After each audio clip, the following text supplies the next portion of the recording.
जय हिंद एवरीवन। तो आज हम देखेंगे कॉन्स्टिट्यूशन ऑफ इंडिया का यूनिट नंबर 3। तो आइए देखते हैं क्या है। तो पहले यूनिट का नेम क्या है? Basic information about legal system. अब देखिए लीगल सिस्टम क्या है? कोई भी चीज लेजिटिमेट हो, मतलब जायज। हिंदी में क्या बोलते हैं? जायज, लीगल। कोई भी चीज जायज हो, लेजिटिमेट हो। तो आइए देखते हैं इसमें क्या क्या कितने सारे क्वेश्चन है। तो पहला क्या है question? Explain the term law. Law हम किसे कहते हैं? अब देखिए यहाँ पे डिफिनीशन होगा। The term law is very diverse in nature, मतलब डिफरेंट डिफरेंट एस्पेक्ट से डिफरेंट डिफरेंट आंसर हो सकता है। लॉ किसे कहते हैं कि डाइवर्सिफाइड नेचर। अब आज के सिनेरियो से हम देखते हैं क्या है। It is essential effective legal system order function of social life and existence of Mankind. अब देखिए आज के समय लॉ का क्या मतलब है? कोई भी चीज जो कि सोशली हो, मतलब कि सामाजिक रूप में हो, socially plus existence of Mankind, मतलब कि ह्यूमनिज्म, मतलब मानवता, या कि किसी के एस्पेक्ट को हार्म न करे, इसे हम कहेंगे लॉ। अब लॉ क्या है? It is essential for everyone to aware of law of the land to avoid any unethical behaviour. Unethical मतलब अनैतिकता। मतलब लॉ का मतलब क्या हुआ? कोई भी लॉ, ऐसा प्रोसीड्योर या कोई भी ऐसा टेबल ऑफ कंटेंट, ऐसा टर्म एंड कंडीशन हो जो कि हमें अवॉइड करे किससे? Unethical behaviour. जैसे अनैतिकता का बिहेवियर करने से रोके। अनैतिकता कैसे? चोरी करना, मर्डर करना, थीफनेस, ये सब चीजों को अवॉइड करने के लिए, दूर करने के लिए। The term law has been derived from Teutonic phase, lag, meaning specific. Law का मतलब क्या होता है? स्पेसिफिक, इसका कोई मीनिंग हो। इन लेमन लैंग्वेज हम क्या कहेंगे? The system of rule which particular country or community recognize as regulating the action of its member and which it may enforce by imposition of penalty। अब यहाँ पे दिया द सिस्टम ऑफ रूल, कोई भी rule का system हो, क्या particular कोई कंट्री के लिए हो या कम्युनिटी के लिए, हम क्या करने के लिए? रेगुलेट करने के लिए, लॉ रेगुलेट करने के लिए। अगर वो रेगुलेट नहीं कर रहा है तो उसमें पेनाल्टी के रूप में पनिशमेंट, ये सब हो सकता है। अब क्या है? What are the major function of law? Law के क्या मेजर फंक्शन है? पहला, जस्टिस देने के लिए, इक्वेलिटी एंड यूनिफॉर्मिटी। इसका ध्यान रखिएगा, इक्वेलिटी समानता का, प्लस यूनिफॉर्मिटी। हम बोलते हैं ना uniformity in diverse nature. It means क्या है? हमें क्या, एक कोई एक रूप अपनाना होगा। जैसे हमारे कॉन्स्टिट्यूशन, उसमें क्या है? एक जैसे संविधान बना हुआ है, सभी आर्टिकल सभी के लिए लागू है। तो वो चीज क्या होगा? किसमें? यूनिफॉर्मिटी में। टू मेंटेन इम्पार्शियलिटी, किसी के हमको हमको पार्शियल नहीं होना होगा, जैसे भेदभाव नहीं करना होगा। To maintain law and order, ये सब भी। टू कंट्रोल, सोशली कंट्रोल होना चाहिए, सभी का उस पर राय होना चाहिए, ये सब मीनिंग है उसका, लॉ का फंक्शन है। और यहाँ पे क्या है? टू रिसॉल्व द कन्फ्लिक्ट, अगर कोई के बीच में कन्फ्लिक्ट हुआ, कन्फ्लिक्ट यानी झगड़ा हुआ, तो उसे सॉल्व करने के लिए। To bring orderly change through the law and social reform. इसका मतलब क्या है? लॉ के थ्रू हम कोई चीज चेंज कर सकते हैं, सोशली रिफॉर्म ला सकते हैं। सामाजिक में क्या चेंज है? जैसे सती सिस्टम था, उसे भी चेंज हुआ ना 1930 में। ये सब सोशल रिफॉर्म में लॉ के अंडर करते हुए। अब what do you mean term by source of law? क्या सोर्स होते हैं लॉ के? Briefly describe the source of law और origin of law. Source of law का मतलब क्या हुआ? Simply origin. लॉ का ओरिजिन कैसे हुआ? The binding rule that enable that state to govern its territory. इसका मतलब क्या होता है कि गवर्नमेंट, अगर कोई भी गवर्नमेंट या कोई भी अपना राजा भी एक लॉ लगा लाता है, तो वो किसके अंदर लाता है? एक अपने टेरिटरी के अंदर लाता है, नथिंग एल्स। इसमें बस कोई भी रूल और लॉ, जैसे इंडिया के लिए रूल अलग है, यूएसए के लिए रूल अलग है, सभी कंट्री के लिए अलग अलग रूल है, ये सब आता है इसमें। The term source of law में बी समटाइम रिफर टू सोवेरेन। सोवेरेन मतलब संप्रभुता, and seat of power from which the law derive it's validity. मतलब कि हमारा जो सोर्स ऑफ लॉ ऐसा होना चाहिए जो हमारे बेसिक फीचर ऑफ कॉन्स्टिट्यूशन को हार्म न करे, हमारे संप्रभुता को मेंटेन करे। सोवेरन, ये बहुत बड़ा वर्ड है सोवेरन, इसको मेंटेन करे, तब उसे हम कहेंगे सोर्स ऑफ लॉ, ये हो सकता है। अब लॉ ऑफ सोर्स के कई सारे इसमें दिखाए गए। कस्टम पहला क्या है, custom can be simply explain the establish the mood off social behaviour with in the community. Custom मतलब यही होता है कि किस कम्युनिटी के अंदर, किस टेरिटरी के अंदर है, ये सब उसी के अंदर आता है।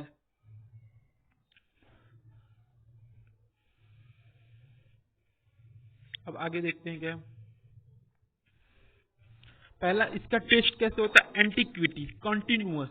Antiquity, in order to legally valid the custom should be in existence for long time. Antiquity में लॉन्ग टाइम, लंबे समय के लिए होना चाहिए, और कंटिन्यूअस, हमेशा होना चाहिए। Exercise as a matter of right, सभी का जितने भी मैटर उस पर एक्सरसाइज जो इसका रीजनेबल, बिना रीजन के होना ही नहीं चाहिए।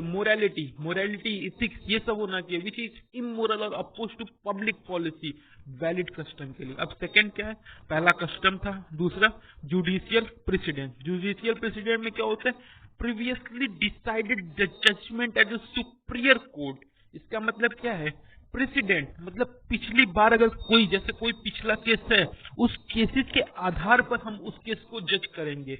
मतलब कि जैसे आज मान लीजिए कोई आपके साथ गलत हुआ, तो आपको जो पनिशमेंट मिलेगा वही सेम पनिशमेंट उस व्यक्ति को मिलेगा 1 साल बाद अगर उस किसी व्यक्ति ने किया, क्योंकि इसीलिए वो जजमेंट होता है कि वो पहले से इस्टेब्लिश होता है। The system of precedent based on hierarchy of the court. इसमें कई सारे आगे देखेंगे आप, high court, supreme court, civil court, district court, कई सारे आएंगे। अब तीसरा क्या है, लेजिस्लेशन। लेजिस्लेशन मतलब क्या होता है, the derive Latin word legis, legis means law, legis का मतलब लॉ और lesson means to make. Legislation का मतलब क्या हुआ, जो लॉ बनाता है। इस मीन्स 3 बॉडी होती है हमारी, जान लीजिए, यहाँ पे देख लीजिए, LEJ, लेजिस्लेचर, एग्जीक्यूटिव और जुडिशरी। लेजिस्लेटिव मतलब होता है जो लॉ बनाता है, और एग्जीक्यूटिव जो उसे एग्जीक्यूट करता है, और जुडिशरी मतलब इन दोनों को प्रोटेक्ट करता है। ये होता है हमारा मेन।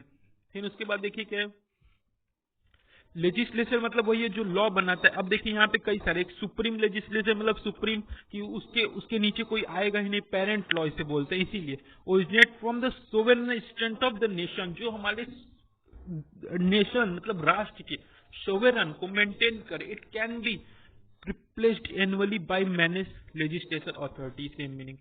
अब सबऑर्डिनेट लेजिस्लेशन, जैसे different having state have a different rule and regulation like that. For simply, जैसे कोई स्टेट के लिए खुद, जैसे वहां पे कोई समस्या है तो उसके लिए कुछ लॉ लाना, एक मतलब कि एक स्टेट लेवल पर लॉ लाने के लिए हम क्या यूज करते हैं, सबऑर्डिनेट लेजिस्लेशन। अब आगे क्वेश्चन देखते हैं क्या है, एक्सप्लेन द कोर्ट स्ट्रक्चर। अब कोर्ट स्ट्रक्चर हम यहाँ पे देखेंगे। पहले सबसे पहले सुप्रीम कोर्ट जो कि एक ही इंडिया में है। हाई कोर्ट हर स्टेट का हो सकता है या किसी 2 स्टेट का एक हाई कोर्ट भी हो सकता है। उसके नीचे क्या होता है, सेशनल जज या एडिशनल सेशनल जज होता है।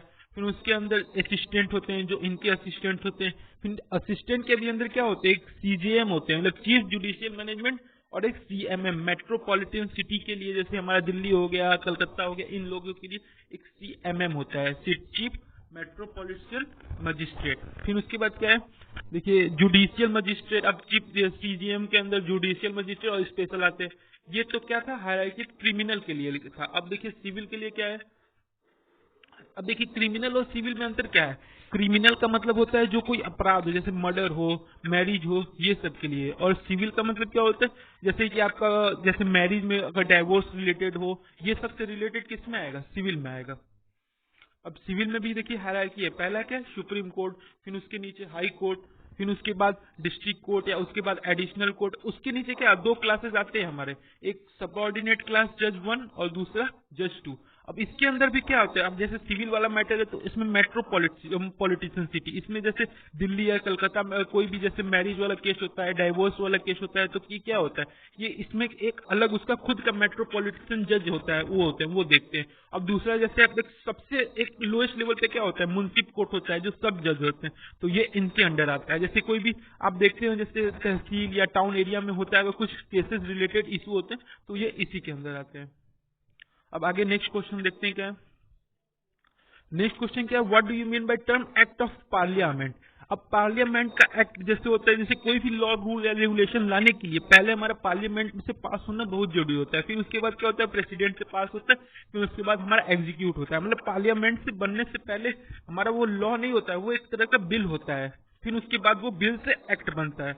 तो अब उसमें देखते हैं क्या है एक्ट ऑफ पार्लियामेंट में। Act of parliament sometime refer to primary legislation. Primary इसलिए बोले क्योंकि वो पहले डायरेक्ट फाइनल नहीं होता, उसके बाद वो प्रेसिडेंट के पास जाता है, फिर उसके बाद वो फाइनल होता है। तो ये क्या होता है, text of law passes by legislation body of jurisdiction. मतलब कि ज्यूरिडिक्शन, जैसे ज्यूरिडिक्शन में क्या सुप्रीम कोर्ट या हाई कोर्ट ये सब है, उसके पास कराने पे पार्लियामेंट में अगर पास होता है फिर प्रेसिडेंट के पास जाता है तो ये हमारा रूल पास हो जाता है। इसका मतलब है एक्ट ऑफ पार्लियामेंट का। अब पार्लियामेंट के थ्रू एक्ट पास होता है, यही सब इसमें लिखा हुआ है कि एक्ट ऑफ पार्लियामेंट कैसे इंपावर होता है डिफरेंट डिफरेंट पीपल के द्वारा। फिर उसके बाद अगर सेटिस्फाइड ज्यादा लोग होते हैं उसमें 50% या 2/3 ऑफ पार्लियामेंट ऑथराइज कर देता है तो हमारा वो एक्ट पास हो जाता है।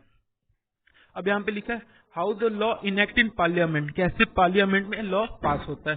पहला, the ministry draft text major proposal law, मतलब कोई भी एक मिनिस्ट्री होता है वो प्रपोजल लॉ बनाता है, जो हम बताए थे ना बिल के फॉर्म में।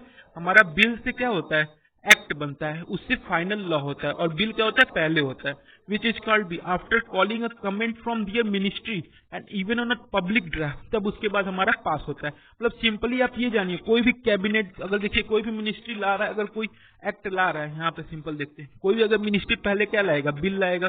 फिर उसके बाद क्या होता है, कैबिनेट मिनिस्टर होते हैं, कई सारे कैबिनेट, हेल्थ मिनिस्टर होता है, वाटर मिनिस्टर होते हैं, कई सारे। अगर उसे अगर मेजोरिटी, उसकी मेजोरिटी होती है तब वो क्या होता है, फिर वो प्रेसिडेंट के पास जाता है, फिर प्रेसिडेंट से अप्रूव होता है तो वो एक्ट बन जाता है। मतलब कि बिल से एक्ट का सफर किसके द्वारा होता है, पार्लियामेंट के द्वारा होता है।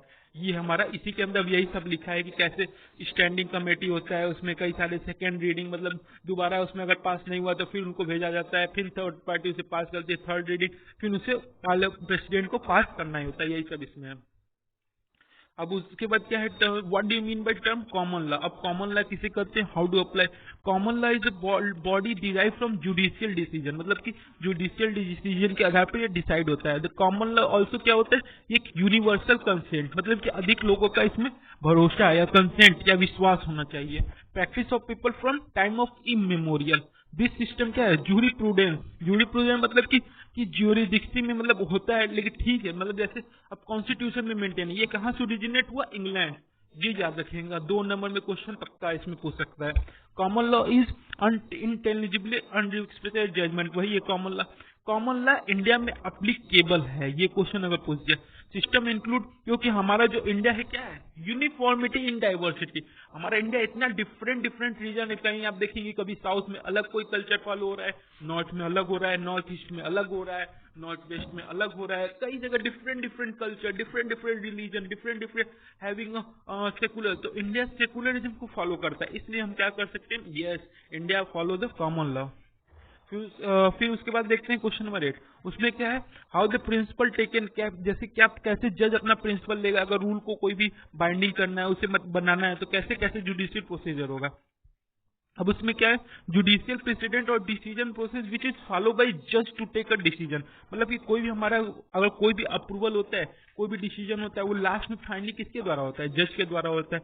अब जुडिशियल प्रेसिडेंट क्या होता है, ऑल्सो सिमिलर केसेस, जैसे अब होता है ना, जैसे सिमिलर केस इन पास्ट है, अगर कोई भी प्रीवियस में उससे रिलेटेड कोई भी केस हुआ तो उसको देखते हुए, जैसे आप देखे होंगे जजेस कई सारे मोटे मोटे अपना रखे रहते हैं, डायरी टाइप का या कोई भी उनका प्रोजेक्ट टाइप का होता है, वो क्या क्यों रखे रहते हैं, वो देखते हैं कि प्रीवियस हमारे जजमेंट जैसे हुआ तो उससे रिलेटेड, उससे वो रिलेट करते हैं, अगर मिल जाता है, क्योंकि वो हमारे प्रीवियस ही को हार्म नहीं करना चाहिए, उसी के बेस पे फिर उसके बाद भले अमेंडमेंट लाए हो तो उसमें कई सारे चेंजेस ला सकते हैं। स्टैंडर्ड डिसीजन ऑलरेडी मेड, वही चीज होता है कि फाइल में अपना देखिए जो डिसीजन बना वही, क्योंकि हमारे क्या है, राइट टू इक्वलिटी, सभी को समानता का अधिकार है। तो ये क्या था, इसी में, इसीलिए वो प्रीवियस जजमेंट देखते हैं, कहीं ऐसा नहीं कि हम इसको जो पनिशमेंट या इसके ऊपर जो रूल लगा रहे कहीं प्रीवियसली ऐसा ना हुआ हो तो क्या हो जाएगा, राइट टू इक्वलिटी के खिलाफ हो जाएगा, इसलिए ये देखना पड़ता है।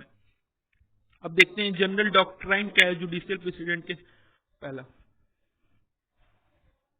the first rule said that the court which is lower in hierarchy is completely bounded by decision of the court which are above it। मतलब कि जो छोटे स्तर पे कोर्ट होते हैं वो किसके ऊपर, किसके अंडर में रहते हैं, जो उससे ऊपर होते, तो वो क्या होता है, एक बाउंड्री ऑफ डिसीजन देते हैं कि उसी के अंदर ही आपको उसका करना है। वो कोई बड़ा, उससे बड़ा केसेस होता है तो आप तुरंत फॉरवर्ड करेंगे मुझे, यहाँ पे लिखा है ना second rule, higher court are bounded by own decision in general. जैसे सुप्रीम कोर्ट है उसको कोई किसी से नहीं पूछना होता है, लेकिन हाई कोर्ट को सुप्रीम कोर्ट से एक बार इजाजत लेना होगा, कोई बड़ा केस है उस पर हमारा की देख रहे हैं मेजोरिटी अगर उसके अगेंस्ट है तो हमको हाई कोर्ट को, सुप्रीम कोर्ट को वो केस भेजना ही होगा, लेकिन सुप्रीम कोर्ट के ऊपर तो है कोई नहीं, तो इसलिए उसका डिसीजन ऑफ बाउंड्री क्या है, खुद ही का है, अपना खुद का बाउंड्री है, ये सब है। अब क्वेश्चन नंबर 9 क्या है, what is the general court structure, क्या जनरल कोर्ट स्ट्रक्चर है, ये देखिए सेम उसमें बता, अब इसमें दिखा सकते हैं आपको, ये इससे देख लीजिए। पहले पहले क्या होता है, सबसे बड़ा हाई कोर्ट होता है, हाई कोर्ट किस अरे सबसे बड़ा सुप्रीम कोर्ट है, सॉरी, सुप्रीम कोर्ट किसे मैनेज किया, सुप्रीम कोर्ट के अंदर क्या होता है, हाई कोर्ट, हाई कोर्ट के अंदर डिस्ट्रिक्ट, डिस्ट्रिक्ट यानी जिले वाला कोर्ट, और जिले के अंदर टाउन वाला, तहसील वाला, ये सब। लेकिन सुप्रीम कोर्ट जो है वो सभी को मेंटेन करता है, सब ordinate court, district court, high court, सभी को मेंटेन। लेकिन हाई कोर्ट क्या सुप्रीम कोर्ट को मेंटेन करता है, नहीं, नहीं करता है, लेकिन वो डिस्ट्रिक्ट कोर्ट और सब ऑर्डिनेट कोर्ट को मेंटेन करता है। जैसे डिस्ट्रिक्ट कोर्ट मेंटेन करता है सब ऑर्डिनेट को, सब एक दूसरे के जो नीचे नीचे है वो सभी को कंट्रोल करते हैं। तो यही कोर्ट का हायरार्की है इंडिया में। अब देखते हैं इसमें आगे, इसमें कुछ लिखा है पॉइंट, उसको पढ़ लेते हैं। द कॉन्स्टिट्यूशन ऑफ इंडिया, वही चीज सेम चीज लिखा है कि सुप्रीम कोर्ट, हाई कोर्ट बनाया, फिर हाई कोर्ट के अंदर डिस्ट्रिक्ट कोर्ट आया, इसमें 24 हाई कोर्ट इंडिया इसमें दिखाया हुआ है, क्योंकि एक स्टेट के दो स्टेट के एक हाई कोर्ट हो सकते हैं। आप देखे होंगे, जैसे आप यहाँ पे इस समय देखेंगे तेलंगाना और हैदराबाद का दोनों एक ही है, क्योंकि वो डिस्ट्रिक्ट डिवाइड हुआ था, उसके बाद हाई कोर्ट अभी उतना बना नहीं, इसलिए दोनों का एक ही है। यहाँ पे और सा एग्जांपल देख सकते हैं, Guwahati high court exercise judicial over state, जैसे गुवाहाटी हाई कोर्ट कहाँ कहाँ जाता है, नॉर्थ ईस्ट के जितने भी रीजन है, आसाम, अरुणाचल प्रदेश, मिजोरम, नागालैंड, ये सभी को मेंटेन करता है। यही चीज इसमें लिखा है। और क्या है देखिए, bearing of few state of the original jurisdiction for both, original jurisdiction जैसे क्या होता है, सुप्रीम कोर्ट द्वारा लाया जाता है, किसके लिए, सभी के लिए होता है, डिस्ट्रिक्ट या वेदर इट इज स्टेट, और सभी के लिए होता है। अब एक 10वां क्वेश्चन देखते हैं क्या है, राइट अ शॉर्ट नोट और डिस्ट्रिक्ट कोर्ट, डिस्ट्रिक्ट कोर्ट के अंदर क्या क्या होता है, अब ये सभी चीजें हमें देखनी है। अब डिस्ट्रिक्ट कोर्ट क्या है, district court of India are locally district government और एवरी डिस्ट्रिक्ट, मतलब कि डिस्ट्रिक्ट कोर्ट ये है कि सभी जिलों में एक अपना खुद का कोर्ट होता है, वो इसे मेंटेन क्या करता है, वहां पे सिविल और क्रिमिनल दोनों केसेस आते हैं। यहाँ पे लिखा है ना, डिस्ट्रिक्ट और सेशनल जज इज प्रिंसिपल ऑफ कोर्ट और under civil jurisdiction decide high court, मतलब हाई कोर्ट के अंदर देखिए अभी ऊपर वाले टेबल में था ही ना, हाई कोर्ट के अंदर डिस्ट्रिक्ट कोर्ट आता है, तो वही चीज लिखा है, डिस्ट्रिक्ट कोर्ट क्या मेंटेन, उसके नीचे क्या आता है, सब ऑर्डिनेट कोर्ट आते हैं, वो उसको कंट्रोल करता है। उसमें क्या होते हैं, एक असिस्टेंट डिस्ट्रिक्ट जज होते हैं जो अपने वर्क जैसे डिपेंडेंट होते हैं, उसमें एडिशनल जजेस भी होते हैं, क्योंकि वर्कलोड अगर बढ़ जाता है तो उसमें एडिशनल जज लाए जाते हैं। द कोर्ट प्रिस्क्राइब इक्विवेलेंट, ये सब। फिर उसके बाद दूसरा क्वेश्चन देखते हैं। अब उसके बाद क्या है, district consumer forum in India क्या है, to provide a simple and, इसका मतलब यही है कि तुरंत, जैसे हमारे इस समय क्या हो रहा है कि हमारे जो जितने भी केसेस है वो बर्डन ना आए, इसलिए हमको उन पे बर्डन हटाने के लिए स्पीडी होना चाहिए, सिंपल होना चाहिए, स्पीडी होना चाहिए। जितने भी हमारे जो भी कंफ्लिक्ट हो रहे हैं उसको तुरंत से तुरंत सॉल्व करने के लिए ही हमारा 3 टायर क्वासी जुडिशियल लाया गया है, नॉर्मल, नेशन, स्टेट, ये सब। इसीलिए क्या होता है, तुरंत हमको जल्दी जल्दी इसको बर्डन नहीं बनाना है, उसको तुरंत तुरंत उसको क्लियर करना है स्पीडी पोस्ट से। अब इसमें देख सकते हैं कई सारे इसमें केसेस दिखाए गए हैं। पहला consumer petition, consumer cases, consumer case किसके अंडर आता है, जो कोई भी फीस या कंप्लेंट हो, या कंप्लेंट एफिडेविट से रिलेटेड हो, या सपोर्टिंग कोई भी डॉक्यूमेंट आपको, जैसे कोई हो सकता है रिसिप्ट या वाउचर नहीं, उसको सपोर्ट करने के लिए। फिर दूसरा इंडेक्सेस के रिलेटेड के लिए लिमिटेशन, या कोई भी दो साल से अधिक कोई भी उसका परेशानी हो, इसलिए। अब मिशेलियन एप्लीकेशन मतलब क्या होता है, इसमें कोई भी अगर एफिडेविट के साथ कोई भी अगर चीज हैपेंड हुआ है तो उसका एविडेंसेस को प्रूव रखने के लिए सपोर्टिंग डॉक्यूमेंट फेवर, यही चीज इंडेक्स सब में आएगा। अब उसके बाद देख लें नीचे क्या है, इंटरलोक्टरी एप्लीकेशन, इसमें कंप्लेंट विथ एफिडेविट, लिमिटेशन, ये सभी चीज इसमें आएंगे। और एग्जीक्यूशन में भी यही सेम चीज है कि एग्जीक्यूट करने के लिए उसके एफिडेविट चाहिए, सर्टिफाइड कॉपी चाहिए, उसके लिए लिमिटेशन, ये सब चीज उसी के अंदर है। अब देखते हैं ट्राइब्यूनल का अर्थ, मतलब what do you mean bye tribunal. Tribunal एक क्या है, क्वासी जुडिशियल इंस्टीट्यूशन है, जो किसके द्वारा सेटअप किया जाता है कि सेटअप करे, जो प्रॉब्लम को सॉल्व करे, रिसॉल्व करे एडमिनिस्ट्रेटर को, टैक्स रिलेटेड डिस्प्यूट, ये सभी के लिए। क्वासी जुडिशियल मतलब कह सकते हैं जैसे कि एक जुडिशरी होता है जैसे सुप्रीम कोर्ट, हाई कोर्ट, लेकिन क्वासी मतलब जैसे टैक्स से रिलेटेड है, कोई भी फाइनेंशियल रिलेटेड है, और या जैसे सेमी गवर्नमेंट, एक सेमी तरीके से आप कर सकते हैं, इसे ट्रिब्यूनल इसे बोलते हैं। ट्रिब्यूनल का मतलब जैसे ये भी होता है, इसमें अब इसमें देखिए यहाँ पे जो एक 47 अमेंडमेंट सबसे बड़ा, मतलब इसमें बहुत सारी चीजें, इसीलिए इसको मिनी कॉन्स्टिट्यूशन बोला जाता है।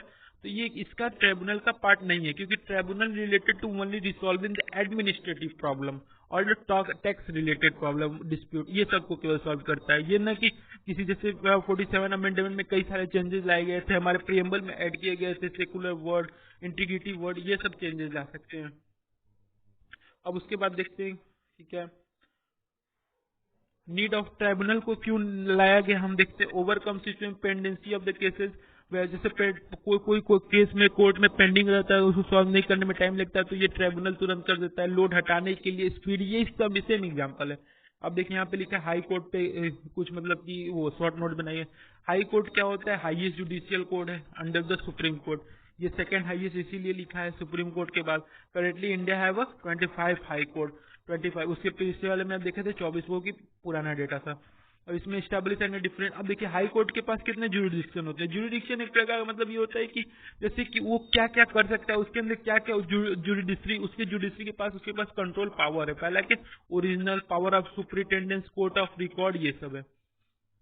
और अपीलेट जुरिडिक्शन मतलब अपील कोई भी कर सकता है हाई कोर्ट, सुप्रीम कोर्ट के सामने। वर्क ऑफ हाई कोर्ट क्या है, primarily consist of appeal from lower court, मतलब कि वो लोअर कोर्ट से जो भी अपील उसे मिला वो उसे सुने और जाने, उसके बाद फिर उसे रेगुलेट करे, ये सब इसमें होता है। अब short note of supreme court. Supreme court जैसे भी जानते हैं कि सबसे बड़ा कोर्ट होता है, इसके अंदर 3 आते हैं। उसके अंदर एक क्या था आपका, एक चीज ऐड था, उसमें क्या था, अपीलेट। अपीलेट इसमें भी है, ओरिजिनल जुरिडिक्शन इसमें भी था, और इसमें पावर ऑफ द सुपरिटेंडेंट नहीं था कि वो उसे मतलब कि ब्रेक भी कर सकता है लॉ को, इसके पास नहीं है। इसमें मैक्सिमम 34 जज बैठ सकते हैं। और एक इसमें सीजीआई होता है जो चीफ जस्टिस ऑफ इंडिया होता है।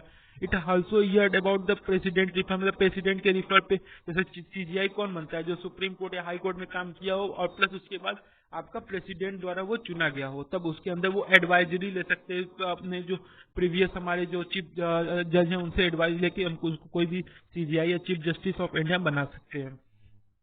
अब पार्ट 3 में देखते हैं क्या है। What do you mean by term arbitration. Arbitration क्या होता है, कोई भी प्राइवेट अरेंजमेंट होता है taking dispute to less adverse और formal, less formal more flexible forum, a binding by judgement instead of carrying it normal court.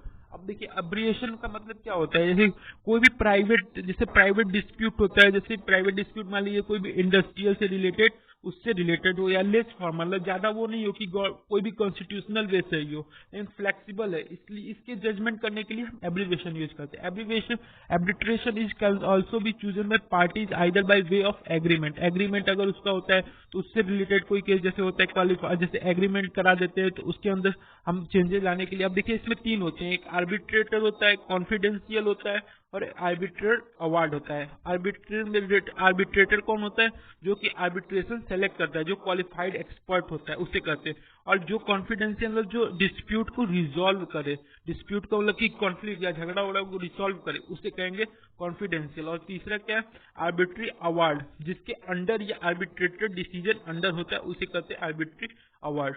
और the arbitrator award is binding by dispute party, मतलब इन दोनों का सब आपस में एक कनेक्शन रहते हैं। अब आर्बिट्रेटर के देख, आर्बिट्रेशन के पार्ट्स देख सकते हैं कितने हैं। देखिए यहाँ पे टाइप्स पहला क्या है, डोमेस्टिक मतलब कि घरेलू लेवल पे, जैसे कोई भी इंडियन पार्टीज है वो अपना आर्बिट्रेशन कर सकता है। फॉरेन लेवल पे हो सकता है। एडहोक, एडहोक मतलब कि जैसे कि साइड बाय साइड, जैसे गवर्नमेंट पार्ट बाय पार्टीज, यहाँ पे लिखा है govern by parties themselves. Institutional level पे हो सकता है। सैचुरेटरी आर्बिट्रेशन हो सकता है। इंटरनेशनल, कॉमर्शियल, ट्रेड, एक्सपोर्ट, ये सब हो सकता है। इसमें at least one disputing parties rather than India, ये सब इसमें आएंगे। अब क्या है, describe the right duties for arbitrator. Arbitrator के क्या क्या राइट ड्यूटी है। An arbitrator must accept his appointment in writing, writing form में उसका जो उसका वो है कि एक्सेप्ट करे, ऐसे नहीं कि ओरली एक्सेप्ट करे। इसका सच एक्सेप्ट में be sign by arbitrary agreement, मतलब कि वो एग्रीमेंट पे उसका साइन हो, प्लस वो राइटिंग फॉर्म में होना चाहिए। Arbitrator must conduct an arbitration due to expeditious and undertake a measure order to avoid a delay of proceeding, मतलब कि ये केस को तुरंत रिसॉल्व करे, ये इसे डिले ना कर दे, ये सब चीजें आएंगे इसके अंदर। आर्बिट्रेटर उसके पास क्या होता है, राइट ऑफ इम्ब्रांसमेंट ऑफ एक्सपेंस, मतलब उसे और बढ़ा सकता है, उसके ऊपर फी, जैसे उसका जो वर्क का फी होता है उससे भी वो चार्ज कर सकता है। राइट इन राइटिंग, राइटिंग के टर्म में, लेकिन जितने भी लीगली या document term and condition apply होंगे सभी राइटिंग के फॉर्म में होंगे। अब देखते हैं describe the arbitration conciliation act 1996 में क्या है। Arbitration and conciliation act is a relevant legislation that govern process of arbitration in India. जैसे जो भी प्रोसेस ऑफ आर्बिट्रेशन का होगा, ये एक एक्ट लाया गया था। जैसे देखे थे ना पार्लियामेंट में एक्ट लागू होता, तो ये भी एक प्रकार का ये आर्बिट्रेशन एंड कंसिलिएशन एक एक्ट था जो कि पार्लियामेंट में लाया गया और इसे पास किया गया। अब the statue of provide an elaborate codified recognition concept of arbitration, मतलब यही सिर्फ इसमें सब लिखा है कि 1996 में इसे लाया गया था। और किसके अंडर लाया गया था? United nation commission on international trade law. इसको आप याद कर लीजिएगा, यूएन सिट्रल के नाम से याद कर लीजिएगा। आर्बिट्रेशन 1996 में लाया गया था, ये सेम चीज है। अब उसके बाद what do you mean by term contract law? Contract law क्या होता है? कॉन्ट्रैक्ट लॉ पहले बार लाया गया था 1872 में। ये क्या होता है? कोई प्रकार का एक एग्रीमेंट होता है कि उसे पास, मतलब जैसे कोई भी एग्रीमेंट उसे प्रॉमिस कर देते हैं कि हाँ इसका मैं कॉन्ट्रैक्ट ले रहा हूँ। जैसे कोई सड़क का या इसका क्या होता है, टेंडर पास होता है और उसे कॉन्ट्रैक्ट मिलता है। ये सब इसी में आता है। एंड एग्रीमेंट इज प्रॉमिस, ये सब इसी के अंदर आता है, कॉन्ट्रैक्ट लॉ के अंदर आता है। और ये इंडिया में 1872 में लाया गया था।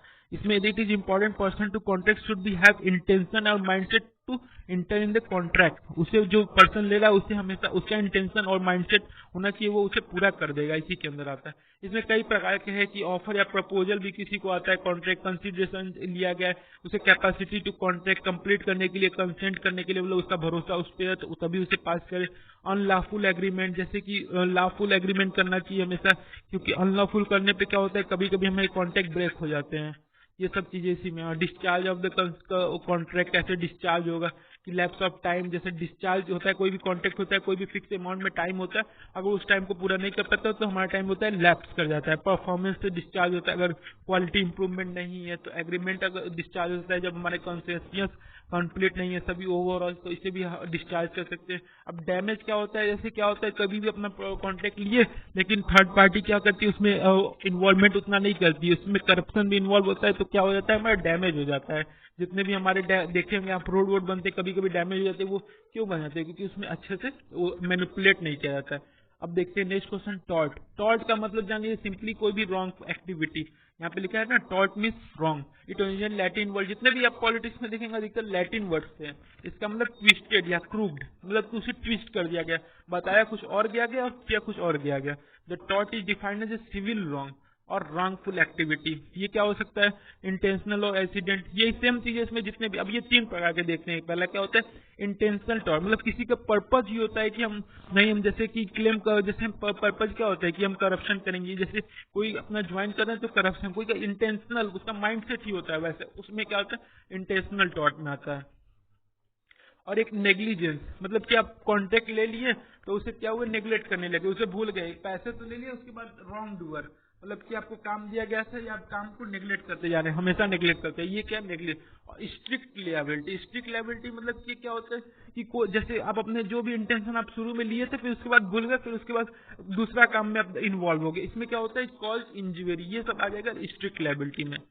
अब देखते हैं इसमें क्या है, what are the various law relating to work place. पहला फैक्ट्रीज एक्ट, अगर किसी, ये क्या है, रिलेटिंग टू वर्क प्लेस, मतलब वर्क प्लेस से रिलेटेड क्या क्या वर्क लॉ है, तो इसमें क्या आता है, फैक्ट्रीज एक्ट 1948। इसमें कई सारे इसमें है कि अगर वर्कर हैं तो उन्हें हेल्थ का इशू रखना चाहिए, उनका सेफ्टी का इशू रखना चाहिए, सर्विस कंडीशन उन्हें अच्छा देना चाहिए। ये सभी चीज सिंपल इजी पॉइंट है कि फैक्ट्री एक्ट 1948 में, जैसे यहाँ पे एग्जांपल देना है कि कई सारे कितने कितने लॉ लाए गए। दूसरा क्या, इंडस्ट्रियल एम्प्लॉयमेंट, जैसे कि सभी को जैसे स्टैंडिंग ऑर्डर, मतलब स्टैंडर्ड जो लिविंग है उसे मिल रहा है कि नहीं मिल रहा है, ये सब आ जाएगा। शॉप एंड कॉमर्शियल स्टैब्लिशमेंट, जैसे कि आप कई सारे देखे होंगे कि इंफ्रास्ट्रक्चर जो स्टैब्लिश सिटी है हमारे जैसे हैं चंडीगढ़ ये सब में, तो इसमें क्या होता है, shop and commercial establishment act लाया गया था।